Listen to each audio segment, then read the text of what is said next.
Marcos comienza mostrándonos a Jesús en el templo de Jerusalén el domingo a la tardecita y seguidamente el relato de dos sucesos ocurridos el día lunes, cuando desde Betania regresan con sus discípulos a Jerusalén. Leemos capítulo 11, versículos 11 al 19 del Evangelio de Marcos, que dice así: Y entró Jesús en Jerusalén y en el templo, y habiendo mirado alrededor todas las cosas, como ya anochecía, se fue a Betania con los 12.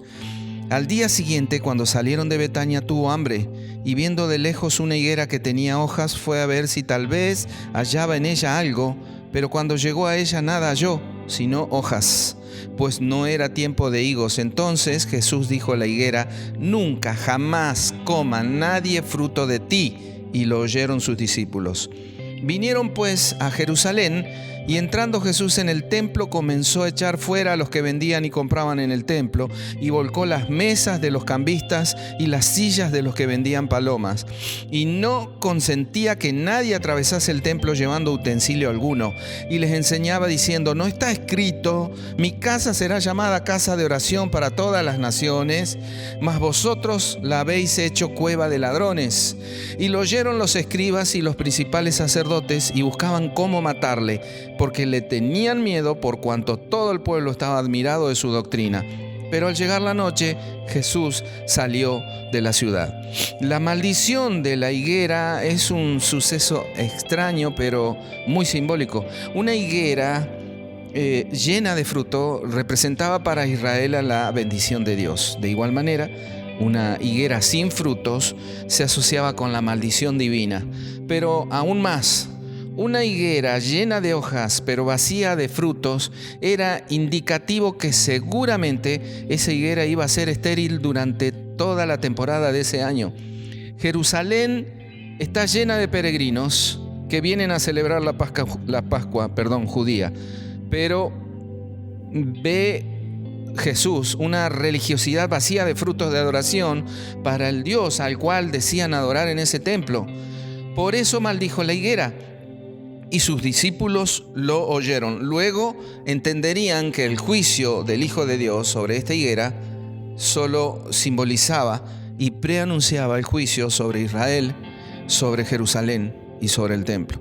Lamentablemente no verían venir el juicio hasta que fuera demasiado tarde, cuando en el año 70 después de Cristo sufrieran el castigo más severo de su historia. Jesús sigue su camino y entra en la casa de Dios. Todo giraba alrededor del templo. Este edificio simbolizaba la presencia de Dios en medio de ellos, y allí se llevaban a cabo los sacrificios instituidos en la ley de Moisés, que anunciaban de antemano la venida del Mesías y su sacrificio en la cruz.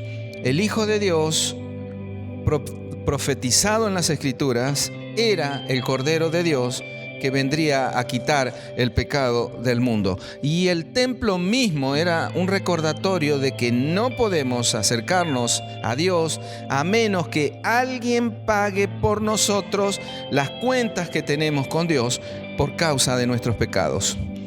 Pero allí vemos un atrio, un espacio enorme dentro de la zona del templo, con un montón de puestos de venta, de animales para el sacrificio por un lado, de cambio de moneda extranjera por el otro, y gente ociosa cortando camino por ese lugar sagrado, porque dar la vuelta por la calle era un camino extra. Los principales sacerdotes eran dueños del negocio de robarles a los peregrinos que venían a adorar, cobrándoles cifras altísimas por los animales y las monedas para el impuesto al templo. Un negocio tan redondo como vergonzoso. Con una fachada de religiosidad, todos seguían viviendo sus vidas como mejor les parecía, sin producir frutos de una fe verdadera y verdadero arrepentimiento. Se escondían detrás de estas actividades para no tener que lidiar delante de Dios con la realidad de su pecado y su urgente necesidad de arrepentirse. Esto pasa aún hoy, tristemente. La religión te permite mostrarte a vos mismo y tus obras de gran valor terrenal, pero el cristianismo te lleva a mostrar a Jesús, a su persona y a su perfecta y eterna obra de salvación. Jesús ve todo lo que se hace en el templo y toma cartas en el asunto, voltea mesas, impide el paso de vagos y echa del atrio a todo aquel que no tiene nada que hacer allí. Será arrestado el jueves, asesinado el viernes afuera en el Calvario a las 3 de la tarde, justo a la hora del sacrificio del Cordero Pascual en el templo de Jerusalén. No son rituales religiosos de ningún tipo lo que necesitamos para salvarnos del infierno eterno que merecen nuestros pecados.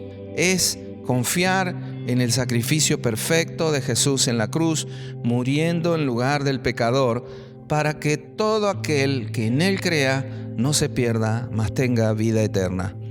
A pesar de lo vergonzoso, de lo tristísimo y de lo doloroso del Calvario, Cristo lo supo a eso desde la eternidad y vino igual a rescatarte. No merece ni tu rebeldía, ni tu indiferencia, ni tu incredulidad. ¿Qué impide en este mismo día que puedas hablar con Él para entregarle tu vida en sus manos?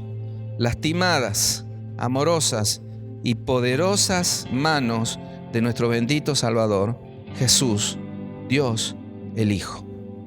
Dios te bendiga.